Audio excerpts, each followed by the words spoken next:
sebenarnya dari saya SMA, bahkan dari kecil itu saya udah pengen jadi pengusaha, cuma belum ketemu jalannya aja. Jadi waktu habis kuliah tuh kayaknya bingung gitu mau usaha apa, yang modal nggak ada, ya akhirnya kerja. Ya, teman-teman pernah ada di fase itu nggak? Pengen jadi pengusaha, tapi nggak tahu mau jualan apa atau bisa bangun apa, karena semuanya kan perlu modal, perlu koneksi, dan perlu banyak hal ya lainnya. Jadi untuk memulai itu berat. Kan kalau sesuai judul apa tuh jualan sekarang, jualan Iya. dulu versus sekarang gitu. Nah nanti kayaknya aku mau tanya-tanya juga nih sama Om Botak nih beberapa tips-tips marketplace karena kayaknya banyak banget nih ya followers kita yang jualan di marketplace nih. Kalau udah soal marketplace mah Om Botak udah pakarnya lah. Oke, siap-siap. Malam ini jadi kita bakal nyantai aja ya, Ya, tapi intinya kita akan bahas konten-konten yang bikin teman-teman cuan ya. Jadi teman-teman jangan kemana-mana ya. Malam ini saya sama Kelly bakal bantu teman-teman supaya teman-teman yang hadir ya minimal 1 jam ke depan ini punya mindset yang pasti berbeda nanti habis IG Live ini. Bener ya? Nah, semangat sebelumnya fighting semuanya. sebenarnya saya tuh penasaran ya. Kan dulu kan nama Instagramnya kan Lady Boss Project ya. Ini Oh iya ini benar-benar. eh Lady Bossnya kemana gitu ya? Apa karena udah ganti ke jadi Kals Patricia, atau memang mungkin boleh sharing-sharing awal mulanya bangun Instagram ini, apa memang dulu cuma pengen konten atau sharing-sharing, atau berasal dari kegalauan dalam merintis bisnis gitu ya pada awalnya. Oke. Jadi dulunya itu aku nggak pernah mimpi untuk bisa jadi influencer ya gitu. Jadi pertama aku bikin account Instagram itu buat jualan. Makanya namanya Lady Boss Project. Itu untuk aku jualan kelas sama jualan buku. Oh, jadi Lady Boss Project itu jualan kelas digital ya? Jualan, iya, e-course, jual kelas keuangan tentang kelas keuangan gitu. Lady Boss Project, tapi memang lebih targetin ke wanita gitu, makanya namanya Lady Boss gitu kan, sama buku kayak buku untuk self development wanita gitu sih. Nah makanya awalnya itu aku bikin accountnya namanya Lady Boss Project gitu. Nah terus lama-lama makin dijalanin kok kayaknya makin personal ya gitu, konten-konten yang tentang aku malahan yang ada muka aku, yang aku cerita tentang diri aku malahan lebih rame gitu, which is why kayak aku pikir kayaknya lebih baik dipisahin deh. Kayaknya bisa aku lakuin personal branding gitu. Jadi aku pisahin. Jadi yang dulunya Lady Boss Project, aku ganti username-nya. Jadi Kels Patricia yang akun sekarang ini teman-teman. Iya. Dan Lady Boss Project, aku bikin akun baru. Nah itu aku oper ke tim. Karena menurut aku, kalau personal branding itu lebih butuh followers. Kan ya ini udah terlanjur followernya udah lebih banyak kan. Jadi aku pikir kalau personal branding itu kayaknya lebih butuh followers gitu. Kalau misalnya jualan kan bisa pakai ads gitu Iya. atau cara lain kan. Yang penting ada pembeli gitu. Nggak harus kayak bener-bener kayak followernya banyak banget kayak gitu. Makanya aku bikin account baru dan itu aku oper ke tim gitu sih. Jadi buat teman-teman yang kepo kenapa aku ganti username, ya padahal udah agak lama gitu aku ganti username, udah beberapa bulan yang lalu gitu. Wow, keren. Berarti sekarang fokusnya dari Kelly sendiri, saya panggil Kelly nggak apa-apa ya? Nggak Boleh ya? apa-apa, nggak apa-apa, Memang aman namanya kok, ya? aman. Iya, iya, oke. Saya mau panggil bos, tapi nggak enak ya. Jangan, Jadi panggil jangan, Kelly jangan aja panggil ya. aku bos, tolong. Ya. Eh, jadi fokusnya Kelly berarti tetap menggarap Lady Boss Project ini sebagai konten untuk membantu khususnya tadi wanita untuk self development sama finance, atau juga ada jualan online-nya. Nah, ini yang saya penasaran sebenarnya. Kalau jualan online mungkin lebih ke kontennya aja yang bahas soal bisnis gitu. Tapi kalau produknya itu lebih ke tentang manajemen keuangan sih. Tapi memang manajemen keuangannya untuk business owner. Jadi bukan tentang kayak investasi atau saham gitu sih. Enggak. Lebih ke untuk business owner, terutama pemilik UMKM gitu. Jadi kayak Ya. people yang punya online shop, gimana caranya untuk memanage keuangan, seperti contohnya bikin laporan keuangan gitu sih. Buat teman-teman yang mau kepoin nanti ya setelah live ya. Jadi sekarang simak dulu gitu. Nah, jadi buat teman-teman ya, yang tadi tuh perlu tuh ya, kayaknya aduh aku perlu dibantu tuh finance-nya ya, tapi aku bingung mau belajar di mana. Boleh tuh kepoin. Pasti ada link di profilnya Kels Patricia untuk tadi e-course-nya. Pastinya sangat membantu teman-teman, karena menurut saya memang finance ini penting banget, krusial banget buat teman-teman yang sedang membangun usaha, ya kan?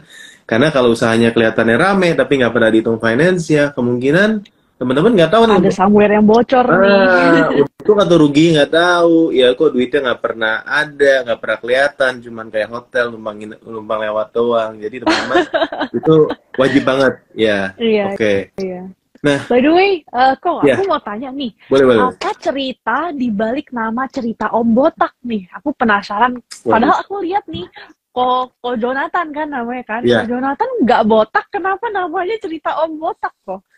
Waduh, kita hari ini saling bertanya nama dari akunnya ya.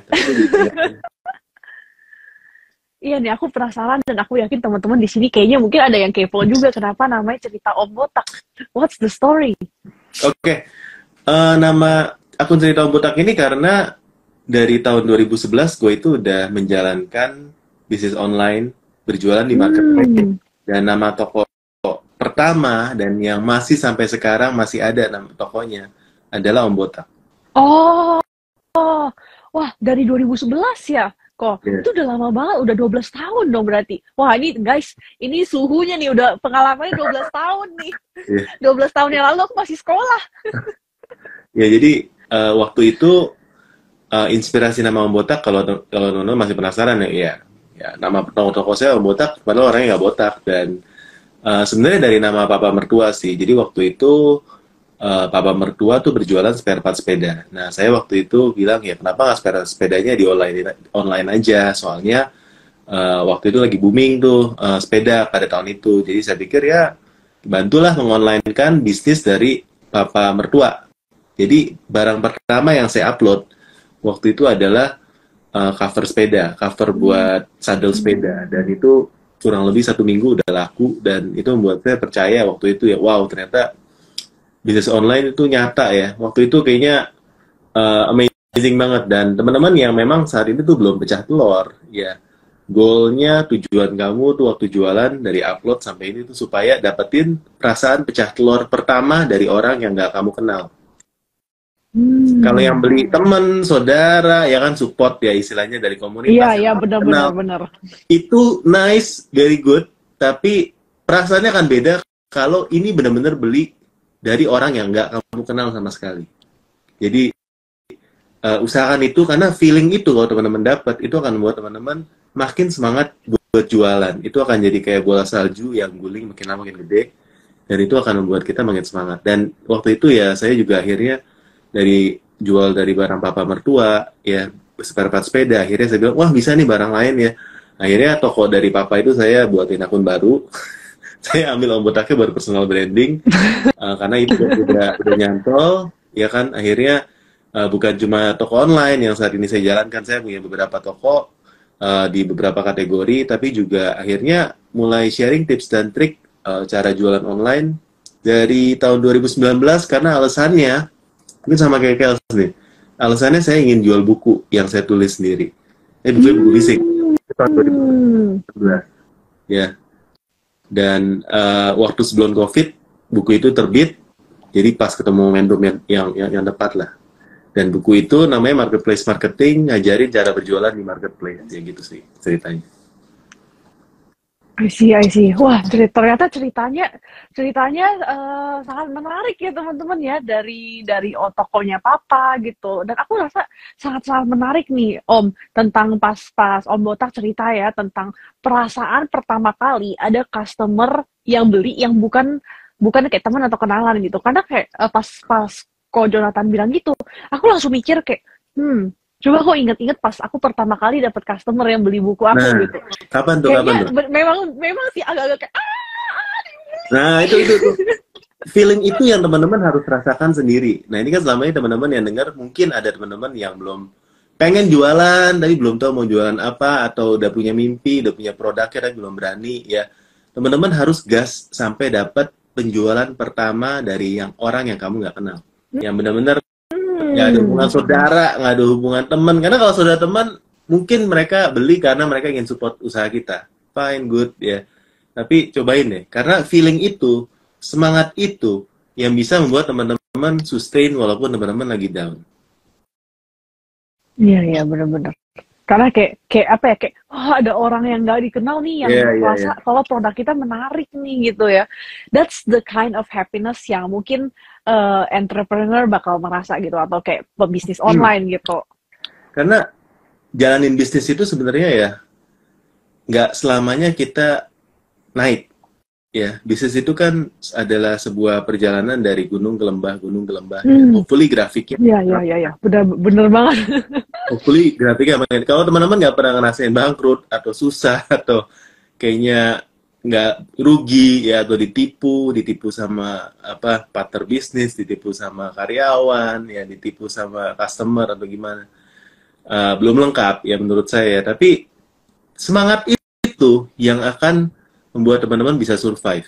Ya karena bisnis itu kita rugi, kita nggak untung, ya kita ditipu nggak apa-apa. Yang penting semangatnya jangan sampai hilang, teman-teman.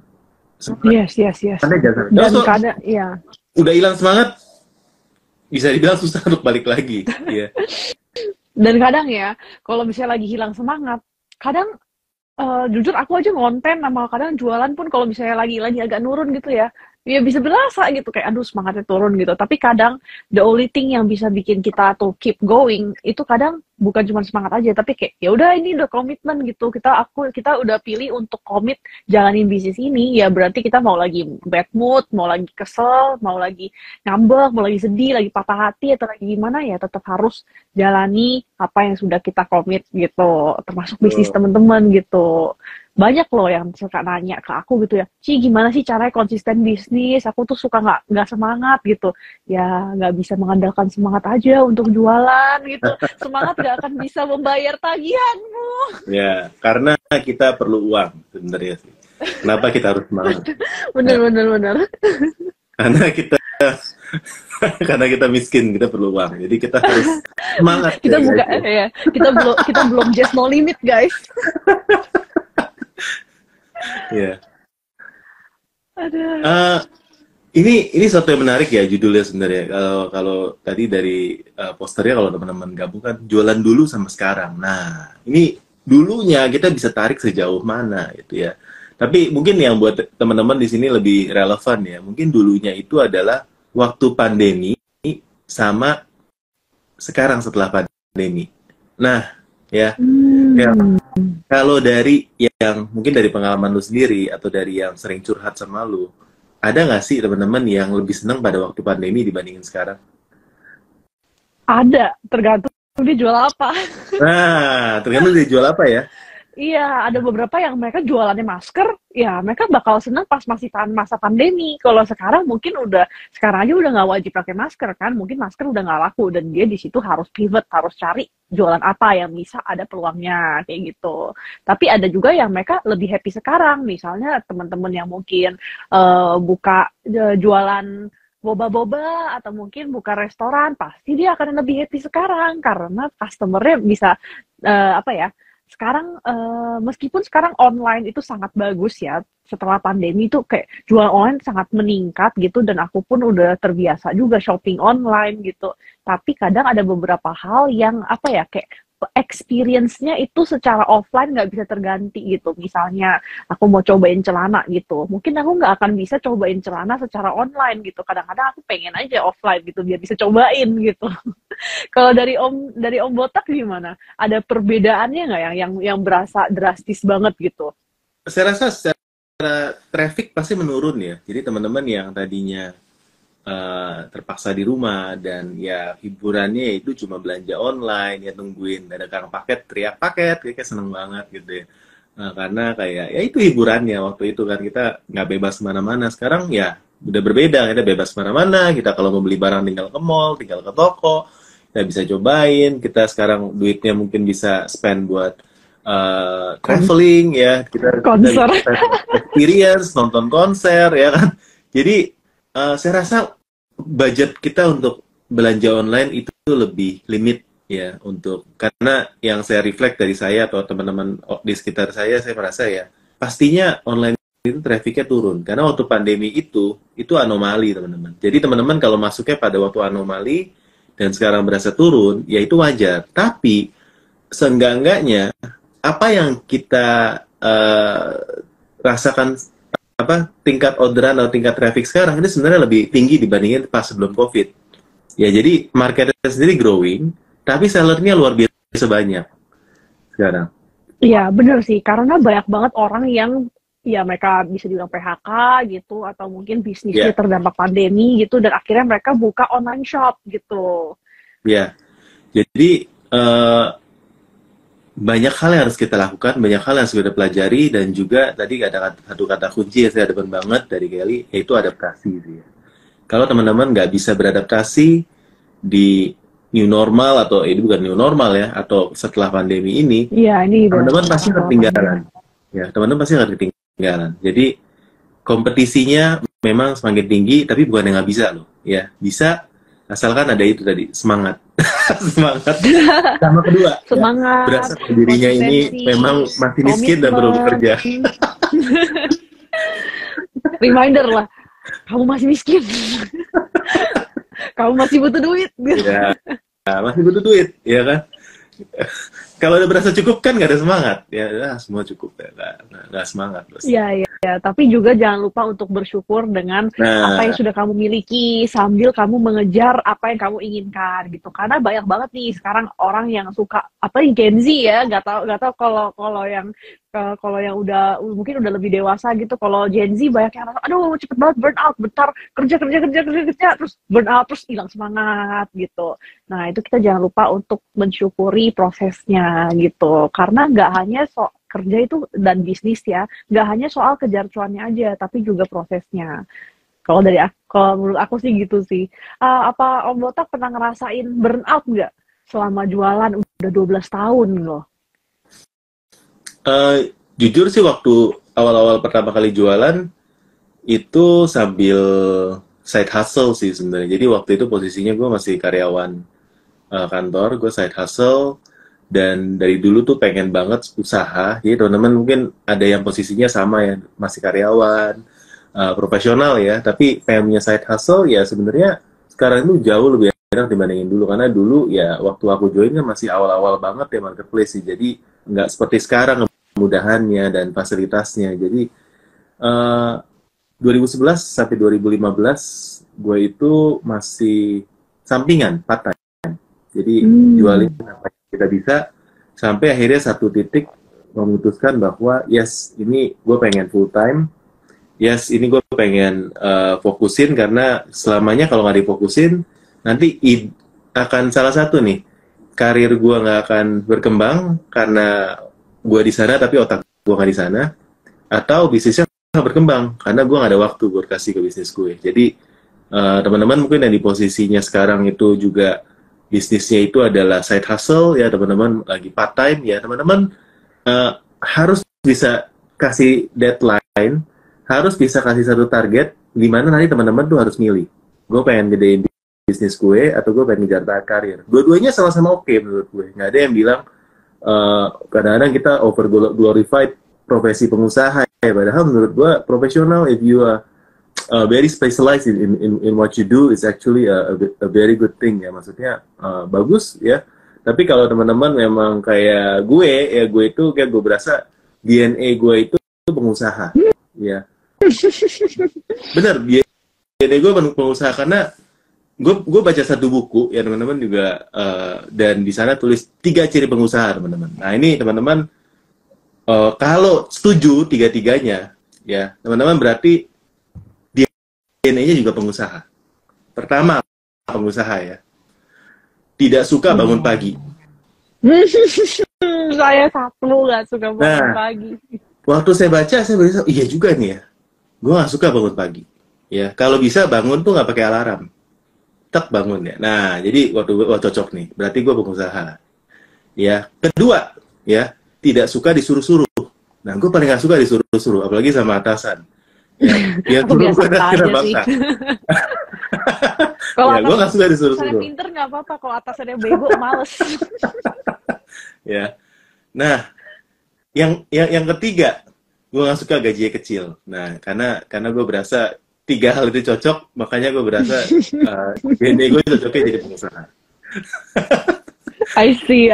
Ya bener sih, memang banyak ya harus diakui ya guys, business owner Ya. banyak yang memilih jadi business owner karena ya income-nya gitu. Karena kalau misalnya nih kita itu kerja kantoran gitu ya, kalau misalnya kamu rasa kamu mau naikin income gitu, mungkin lebih susah untuk kamu harus pertama bujuk manajer, kamu harus kejar target, kamu harus sangat-sangat perform untuk bisa bujuk manajer kamu untuk naikin gaji Ya. kamu gitu. Nah, tapi kalau sebagai business owner, sebenarnya memang kontrolnya ada di tangan kamu gitu. Kalau kamu rasa aku mau dapat income lebih, berarti kamu harus putar otak gimana caranya biar kamu jualannya makin laku, biar kamu dapat lebih banyak duitnya gitu kan. Yes, yes, yes. Yes. Dan pengusaha Dan itu bukannya kerjanya lebih sedikit daripada karyawan, malah no, jauh no, lebih no, no, no, no.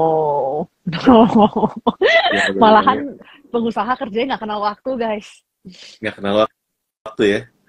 Ha- Long weekend, ya malah malah gue sebel kalau long weekend. Udah segila atau harus tutup ya. Karyawan dapat cuti, ya kita nggak pernah cuti. Iya, Libur kita mau lebaran mikir kita terus nih, masuk. mikir terus. Ya. Sabtu Minggu nggak ada libur guys. Jadi sebenarnya pengusaha itu kerjanya banyak, ya karena kita Ya, bekerja untuk diri kita sendiri. Jadi ya itu sih suka duka pengusaha ya. Ya. yes. Nah, so Tapi, far tapi kalau yang nah ini tapi apa nih tapi yang paling lo seneng apa ya, jadi pengusaha? yang paling gue senang itu adalah time flexibility. Jadi meskipun kerjaannya banyak gitu, terus bisa kerjanya nggak kenal waktu, tapi aku bisa pilih gitu. Aku mau kerja jam berapa. Kalau aku mau kerja pagi-pagi ya terserah gue gitu. Maunya kerjanya malam ya boleh. Mau kerja ya weekday boleh gitu. Jadi kayak misalnya nih, kalau misalnya aku hari hari biasa gitu mau pergi nonton Marvel atau apa gitu, ya boleh-boleh aja, paling ya udahlah nanti pulang baru kerja lagi gitu kan. Nah, itu time flexibility aku suka sih. Dan juga kalau misalnya suatu hari, mungkin karena sekarang aku masih single jadi masih workaholic gitu ya, kalau suatu hari udah nikah gitu, mungkin udah punya anak, I have the freedom untuk kayak, oh mungkin kalau aku pagi-pagi mau anterin anak ke sekolah kan bisa gitu. Kalau misalnya Ya, pengusaha gitu kan, kita bisa control how we use our time gitu. Kalau karyawan ya udah ikutin jam kerja dari perusahaan gitu kan. iya, iya, iya, iya. Teman-teman, by the way boleh nanya ya. Kita hari ini santai aja ngobrolnya. Teman-teman boleh pop up questions, boleh nanya Yes, feel mungkin free. Kita kayak di sini nggak ada yang serem, nggak ada yang galak kok. ya. Mungkin mental pengusaha atau mungkin mau mau curhat juga boleh atau teman-teman mau nanya soal spesialisasi kali misalnya soal finance atau soal marketplace kita feel free ya teman-teman boleh boleh ngobrol ya tapi hari ini kita ingin sharing-sharing aja ya mungkin kasih motivasi juga buat teman-teman jangan pernah menyerah ya karena di dalam kondisi apapun namanya lagi di lembah pasti itu sedang perjalanan menuju ke gunung sih teman-teman. Jadi teman-teman tetap semangat. Ya, tetap semangat. Aku mau tanya dulu nih ke Om Botak Boleh, nih. boleh, boleh. Gimana caranya biar jualan kita laku di marketplace tanpa perang harga? Biasanya banyak banget tuh yang suka nanyain aku, gimana ya? Kan aku Ya, suka sharing tentang tips keuangan kan. Terus kadang komennya suka ada yang nyasar gitu kayak, Kak, iya, iya harus manage keuangan, harus marginnya yang lebih gede lah, bla bla bla bla. hmm, Tapi kalau aku jualannya di marketplace gimana ya? Kan perang harga gitu. Nah, mungkin ya. dari Om Botak nih ada insight apa nih yang bisa bantu teman-teman di sini biar tidak terjebak perang harga? Oke. Eh, malam hari ini saya ingin sharing ya bagaimana cara teman-teman bisa berjualan di marketplace ya dan sukses berjualan di marketplace ya. Tipsnya itu saya bagi jadi 4 poin. TIPS. Wah, apa tuh nih? Apa ya? Oke, yang pertama adalah huruf T ya. T itu kita sebut kepanjangannya dari terlengkap. Hmm. Ini salah satu tips ya. Teman-teman mungkin sering belanja di toko misalnya toko yang palu gada sama toko yang specialized. Nah, ya. Biasanya toko yang specialized itu akan lebih punya trust dibandingin toko yang palu gada. Biasanya. Misalnya teman-teman itu cari jepitan rambut ya, teman-teman mungkin akan lebih senang kalau cari toko yang jualnya satu toko tuh jepitan rambut segala macam model, motif, size, warna dan lain-lain ya. Dibandingin sama toko yang jualan make up, mungkin juga ada jualan tisu, ada jualan sabun cuci piring dan lainnya. Jadi toko yang specialized dan lengkap. Mau cari motif, varian, jenis apapun ada. Nah, teman-teman kalau udah bisa jualan lengkap, dan bisa jadi specialized, dan tahu persis tren di dalam kategori tersebut, teman-teman bisa jual lebih mahal dibandingkan dengan toko-toko yang jualnya cuma asal jual aja. Karena teman-teman adalah kategori killer, kalau bisa benar-benar di dalam kategori itu yang specialized banget. Jadi toko-toko yang lengkap banget bisa. Jadi itu T yang berlambat teman-teman ya, terlengkap. Ya. Berikutnya adalah poin kedua, I. Ya. Ya. I itu adalah singkatan dari iklan. Ya. Iklan, teman-teman kalau misalnya tahu di marketplace sekarang yang jualan banyak, ya. Teman-teman upload produk, cari kopas judulnya sendiri belum tentu ketemu. Apalagi berjualan barang-barang yang fast moving seperti fashion dan lainnya, ya. Nah, saya itu sering banget bahas kalau di konten YouTube, di kelas-kelas offline kita adalah, kita sebutannya kelas marketplace expert class, khususnya kita bahas mengenai cara mendatangkan traffic dengan iklan. Jadi paid ads, ya. Baik itu di Shopee, di Tokopedia, di Lazada, TikTok. Nanti kita di bulan depan, tanggal 3-4 Agustus, ada kelas offline-nya, bahas iklan dari 4 marketplace ini, ya, di Bandung. Iklan tuh penting banget. Kalau dulu kita berjualan organik, itu karena sellernya nggak banyak, dan kita dikasih promo sama marketplace. Tapi sekarang tuh beda. Ya, karena yang jual banyak, ya, yang lebih murah daripada kita banyak. Kalau kita nggak iklan, kita mau dicari pun nggak ketemu. Karena yang jualan banyak banget. Teman-teman coba cari, misalnya kata kunci jam dinding di Tokopedia aja ya. Itu yang jual tuh ada puluhan ribu. Gimana caranya produknya teman-teman, apalagi tokonya baru, harganya nggak termurah, variannya nggak spesial banget, semua orang juga jual. Gimana caranya orang mau beli di toko teman-teman? Kalau nggak iklan. Jadi itu tips nomor 2, TI, iklan, ya. Poin ketiga, ini jadi panjang ya, nggak apa-apa ya? Nggak apa-apa, aku juga sambil dengerin. Poin yang ketiga adalah P, atau packaging, ya. Packaging, jadi yang bisa membedakan kita sama seller-seller sebelah, itu adalah packagingnya kita. Ya, kedengaran mungkin simple, tapi ingat gak sih zaman dulu ketika seller itu cuma kasih paketnya tuh cuma diplastikin aja, ya. Tapi nyampe dengan kondisi yang parah, karena kan kalau di ekspedisi kan seringnya kan tidak diperlakukan dengan kasih sayang, istilahnya dilempar-lempar, dan di motor diseret-seret, ya kan. Jadi packaging yang sekarang, kalau zaman dulu kita kasih bubble wrap aja, itu udah kelihatannya wow, istimewa, gila, ya. Maksudnya gue beli barang murah kok dikasih bubble wrap, ya, sama dilapisin sama kardus, ya kan. Kesannya udah wow banget, ya. Tapi kalau sekarang teman-teman, itu sudah menjadi standar. Malah lu kalau jualan nggak pakai bubble wrap, itu malah dibilang nih penjual nggak niat jualan gitu. Maksudnya modal bubble wrap ya kan. Sekarang suka bubble wrap itu ya sampah, tapi juga kayaknya kayak udah kewajiban lah ya. Kayak udah barang yang harus kita masukkan kalau ngitung cost juga ya. Karena di packaging itu minimal 1.000. Kalau teman-teman udah hemat banget tuh minimal kurang lebih paling murah 1.000 ya biasanya. Jadi packaging itu sebenarnya banyak macam, bisa jadi differentiate your brand with other brand as well, and bisa yang unik, bisa yang out of the box or whatever.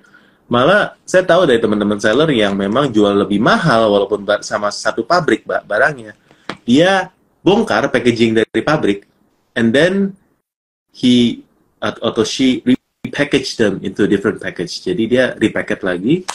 Jadi nggak ketahuan ini barang apa. Bahkan bisa dari beberapa source, beberapa pabrik, dia bongkar-bongkar, paketan sana, di-mix, dijadikan satu produk yang baru. Jadi mix and match, dan itu dia bisa jual lebih mahal daripada kompetitor yang jualan apa adanya. Karena once you become a box pusher, jadi tukang dorong kardus dari pabrik ke customer, without adding any value in it, you cannot sell higher than competitors karena lu nggak adding any value di sana. But you actually add a lot of value dari pabrik, dari orang, ya. You added a lot of value, then you can sell more, ya. For example itu packaging yang bisa kita add di sana. Jadi P from TIPS ya, P-nya itu adalah packaging tadi ya. Jadi yang pertama, teman-teman kalau boleh ulang adalah terlengkap. Terlengkap. I-nya iklan, packaging. Nah, S yang terakhir, ya, supaya kita dingin di sini ya, S-nya, adalah service. Ya, service ini easy said dan actually done, actually ya. Jadi, service ini meliputi banyak hal, teman-teman. Ya. Kalau dulu tuh zamannya kita buat toko, teman-teman di marketplace ya, kita duplicate banyak toko, terus kita banjiri pasar ya, pokoknya dengan toko kita ada di mana-mana, yang punya sama semua dan duplikat tokonya di mana-mana. Cuma zaman sekarang nggak terlalu direkomend ya, karena marketplace lebih suka toko yang satu gede tapi perform dan had a very good reputation di sana ya. Jadi karena maintain banyak toko itu susah, SDM-nya ya kan, maintenance ya susah ya. Tapi teman-teman kalau mau punya toko yang sustainable, teman-teman harus kasih service yang bagus, karena service itu yang membedakan kita dari toko sebelah. Dan ujung-ujungnya teman-teman bisa berjualan lebih mahal, ya. Lebih mahalnya gimana ya? Lebih mahal gimana? Yang make sense lah ya. Tergantung dari added value yang kalian kasih. Teman-teman kalau kasihnya sama, tentunya kalian nggak bisa jual lebih mahal lah. Dia kayak gitu, ya. Tapi kalau kita ada satu offer yang beda, pasti bisa. Nah, service itu bisa dalam beberapa hal. Ya, pertama kalau teman-teman kita ngomongin ekspedisi, kalau yang lain cuma pakai ekspedisi regular, ya. Yang kalau sekarang regulernya 2 hari 3 hari baru sampai, tapi teman-teman bisa menyediakan ekspedisi instan. For example kita tahu Gojek, Grab, Paxel same day ya. Teman kalau bisa aktifkan itu teman-teman dapat added value buat orang yang perlu cepat. Karena orang yang perlu cepat berani bayar lebih mahal. Ya, jadi ada added value itu teman-teman bisa jual lebih mahal. Nah, dari sisi seller itu ribet. Ya, teman-teman tahu kalau di seller sini tahu ya. Kalau yang beli itu pakai ekspedisi same day, itu merusak kita punya proses. Yang tadinya teman-teman bisa taruh di satu batch, santai jam 5 baru di pick up barangnya. Ekspedisi same day itu ngerusak karena dia harus di pick up sebelum certain hours. For example, sebelum jam 3 lo harus pick up, kalau nggak cancel. Ya. Oh, ada Ko Melvin. Halo, bro. Halo, halo Ko Melvin. Halo, ya. Thank you for watching. Jadi ekspedisi instan itu merusak kita punya algoritma kerja karena nggak bisa disatukan dalam satu batch, harus ada special line untuk itu. Nah, ini adalah service lebih kita, makanya kita bisa jualan lebih tinggi. Dan nggak semua tempat bisa di reach sama Gojek, GoSend dan lain-lain. Karena kalau teman-teman tinggalnya di kota yang agak kecil, yang belum ada ekspedisi itu, atau di kabupaten, atau di tempat-tempat yang ini, pasti nggak bisa, cuma bisa pakai reguler. Ya, jadi tempat-tempat yang strategis di kota besar, ya di jalan besar, dan lain-lain, itu baru bisa. Jadi itu ada harganya, tapi of course, ya, operasional kita akan lebih bengkak di sana. Dibandingin kalau teman-teman bukanya di kota yang lebih kecil, atau di kabupaten dan lainnya. Ya, jadi itu satu servis ya, ekspedisi yang ditambah. Kedua, servisnya adalah respon chat yang cepat. Nah, ini kita ngomongnya gampang, tapi pada waktu melakukannya susah banget. Ya, kebayang nggak sih kalau Celerona dituntut untuk available, ready, standby 24 jam dalam membalas chat. Nah, kalau kita nih, kalau sebagai cowok ya, biasanya kalau kita ngechatin toko tuh ya, kita pilih yang respon duluan. Tipe ini ready nggak? Bisa kirim sekarang, bisa kirim besok pagi nggak sebelum jam 8. Saya perlu urgent, ya. Saya kirim ke 10 toko yang jualan. Nggak peduli harganya, mau jebret. Toko pertama yang balas, gue order. Oh, begitu ya? Kalau cowok belanja ya? Aku baru tahu. Coba, Sultan, nggak peduli harga. Yang penting lo barangnya cepat, barangnya ready. Ya kan? Tapi algoritmanya kalau sama cewek agak beda sih. Ya memang kita ada perbedaan buying habit ya. Belanja online. Aku malas ngechat malahan. Aku malas ngechat. Jadi aku cuma liatin kalau fotonya bagus, terus description-nya lengkap, terus harganya oke, aku langsung check out. Aku malas ngechat soalnya. Karena aku udah tahu pasti lama balasnya. Iya, ya.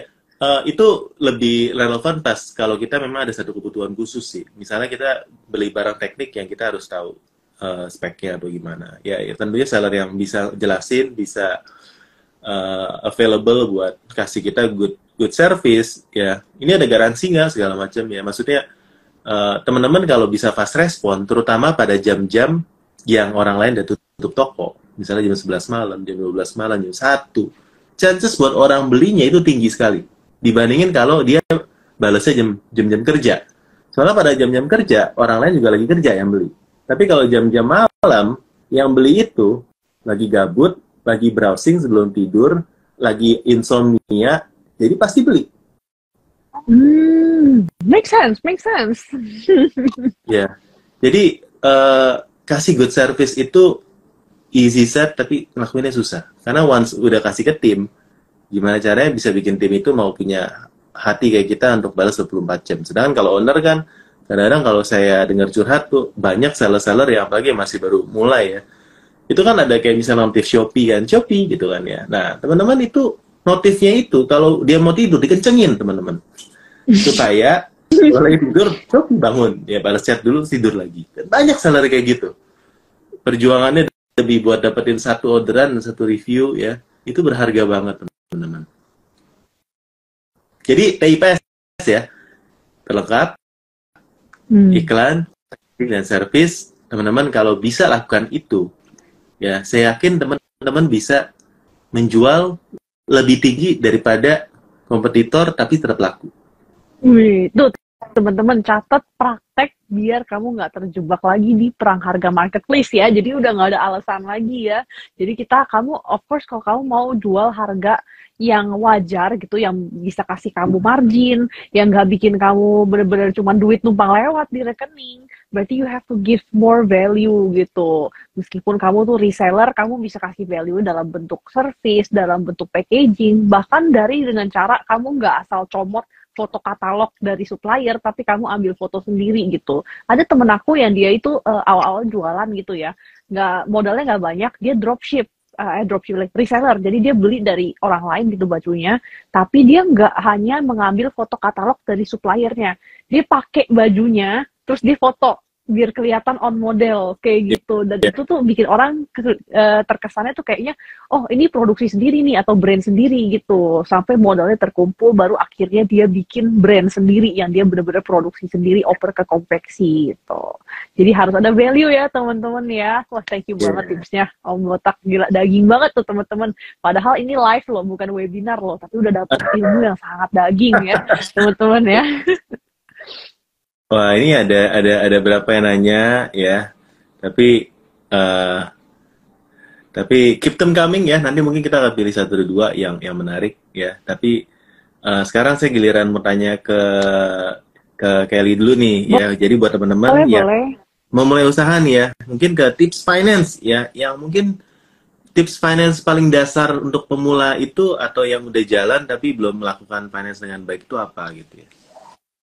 Oke, yang paling pertama, checklist dulu ya. Kamu udah pisahin belum keuangan pribadi dengan keuangan bisnis gitu? Atau jangan-jangan selama ini customer transfernya masuknya ke rekening pribadi kamu dan nggak dipisahkan sama sekali gitu. Ujung-ujungnya liburan ke Bali pakai duit jualan, atau mungkin budget rumah tangga kepake buat restock barang. Nah, pertama checklistnya itu dulu. Oke, anggap aja kamu udah memiliki rekening terpisah nih untuk rekening bisnis dan juga untuk rekening pribadi. Nah, by the way ini nggak harus rekening PT ya. Kalau misalnya teman-teman itu jualan di marketplace atau mungkin online shop dan kamu rasa belum siap nih untuk bangun PT, nggak apa-apa. Yang penting kamu pisahin 2 rekening aja gitu, meskipun sama-sama atas nama kamu gitu. Misalnya ini Kelly Patricia yang BCA, ini Kelly Patricia Mandiri gitu misalnya ya, nggak apa-apa gitu. Yang penting terpisah aja. Nah, terus yang kedua, nah kamu udah buat laporan keuangan belum? Karena sebelum kita bisa analisa performa keuangan kita, terus kita bisa melihat kesehatan keuangan kita, harus ada laporannya dulu nih. Nah teman-teman udah pernah buat laporan keuangan nggak? Kalau misalnya teman-teman nggak ngerti cara buat laporan keuangan gitu, at the very least pencatatan keuangan deh. Catetin uang masuk berapa, uang keluarnya dipakai buat apa aja. Paling minimum ada catatan dulu biar teman-teman bisa pantau. Oh kayaknya bulan ini minus nih, atau malahan kamu kira-kira aja gitu, nggak tahu plus atau minus, suka-suka aja gitu untuk spend money gitu kan. Kalau misalnya tercatat dengan rapi, pasti akan lebih gampang juga untuk teman-teman kontrol. Jadi teman-teman bisa lihat, oh ternyata selama ini nih, bulan ini misalnya kamu jual 1.000 unit gitu misalnya. Ternyata kalau aku jual 1.000 unit, aku untungnya segini ya. Dengan adanya pencatatan, teman-teman jadi tahu gitu. Jadi bukan hanya feeling-feeling aja atau dengan patokan lihat saldo rekening gitu. Karena kadang saldo rekening dan juga profit bisa beda. Karena tergantung dari kayak misalnya kalau jualan di marketplace, duit cairnya berapa plus berapa hari gitu kan dari kamu kirim barang gitu contohnya gitu. Jadi beberapa tips mungkin ya untuk pemula banget sih itu. Pastikan kamu pisahkan rekening pribadi dengan bisnis biar kamu gampang atur duitnya, dan juga buat laporan keuangannya biar nanti kamu tinggal belajar aja gimana cara analisa keuangan. Yang penting udah ada laporannya dulu gitu. Dan kalau misalnya teman-teman ada budget juga boleh banget delegasi ke tim accounting gitu, atau pakai software accounting juga nggak apa-apa gitu. Kalau dari aku sih gitu. Mungkin dari Om Botak ada tambahan apapun nih dari 12 tahun pengalaman berbisnis nih.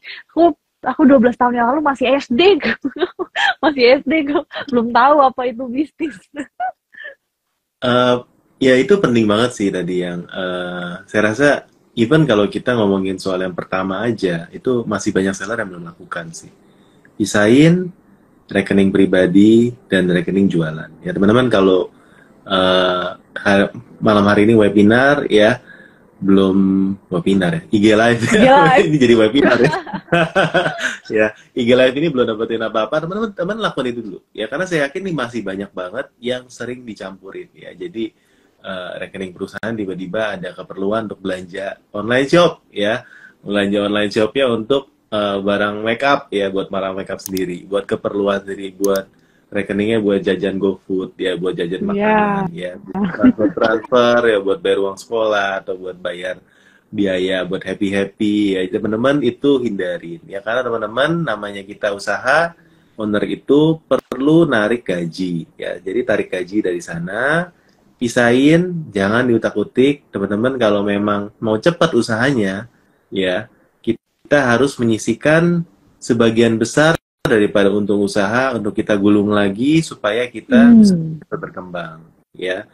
Nah, tapi kalau teman-teman tarik gaji yang lebih besar daripada profit, lama-lama itu modal habis, teman-teman. Jadi teman-teman itu harus teman-teman finance-nya diperhatikan. Karena menurut saya sampai sekarang pun saya tuh masih belajar finance tuh, karena menurut saya tuh temennya tuh sebenarnya jualannya doang. Tapi kalau untuk administrasi, ya itu sebenarnya kelemahan saya, dan sampai sekarang pun ya karena saya nggak suka ya saya harus hire orang.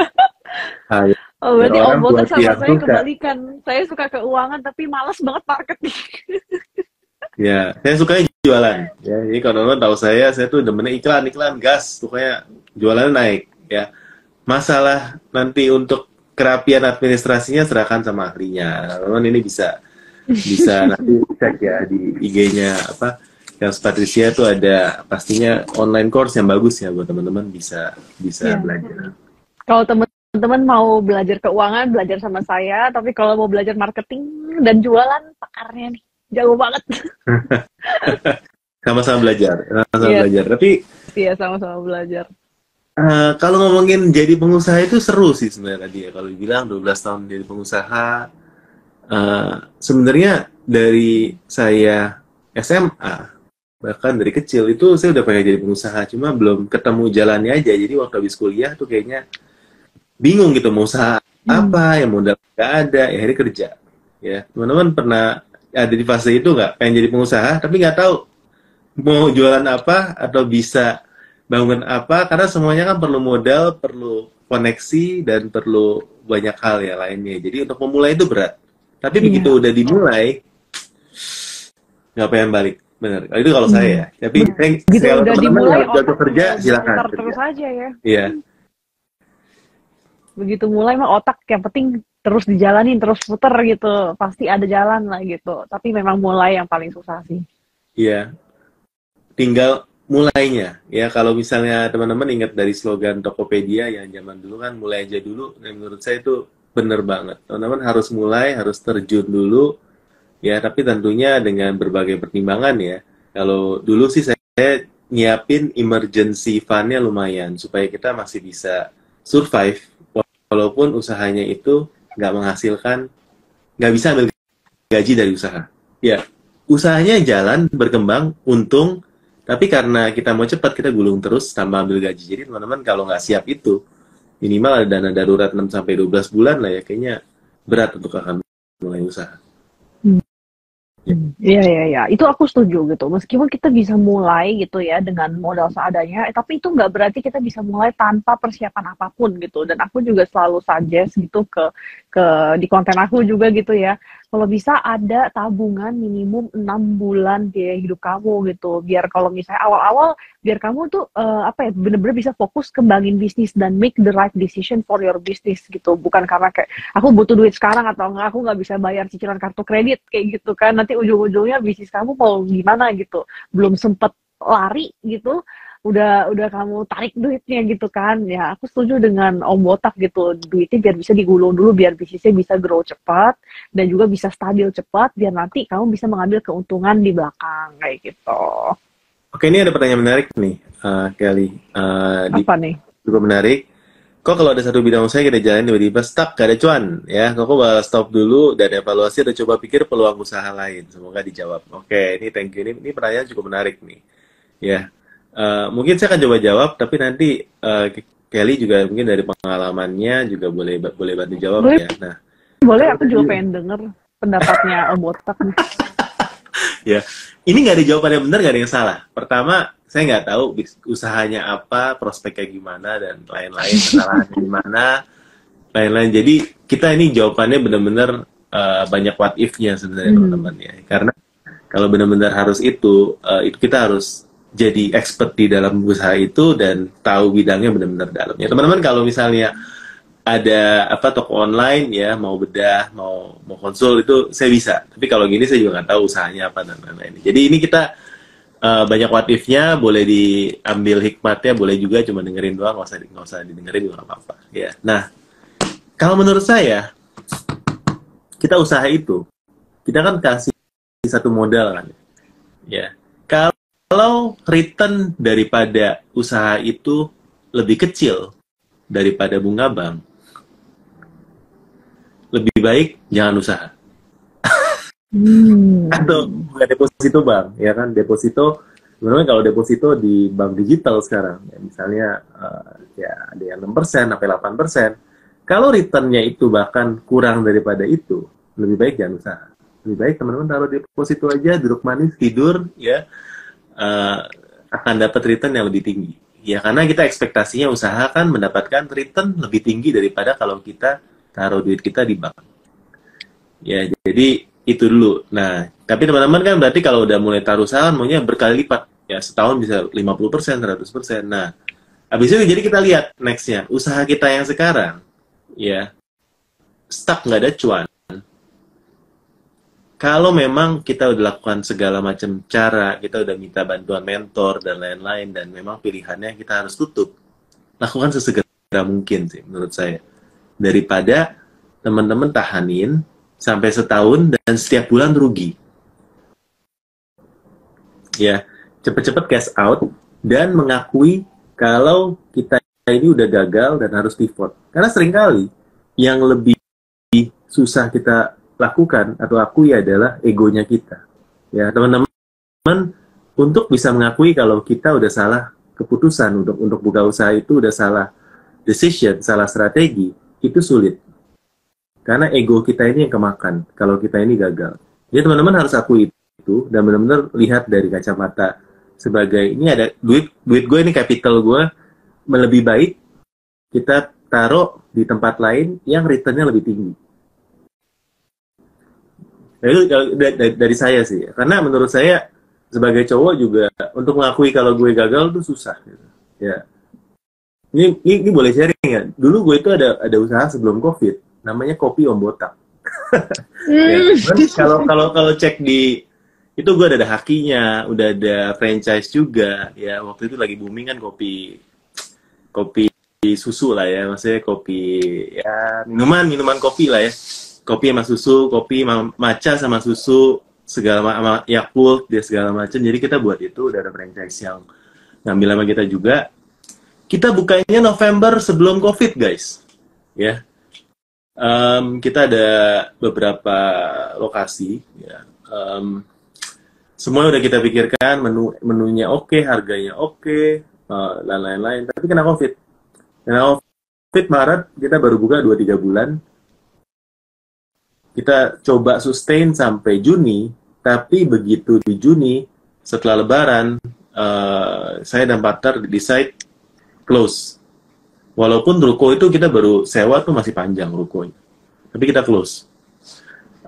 Bukannya nggak ada sales, tapi kalau kita ngitung-ngitung sales kita cuma membuat sustain untuk bayar gaji karyawan, itu pun belum tentu ya. Jadi kita nggak ambil gaji, apalagi profit dan lain-lain nggak ada. Jadi modal yang kita masukin semuanya angus lah bisa dibilangnya. Tapi teman-teman harus sadar ya, dan ini gue juga sadar waktu itu, modal yang paling tinggi adalah waktu.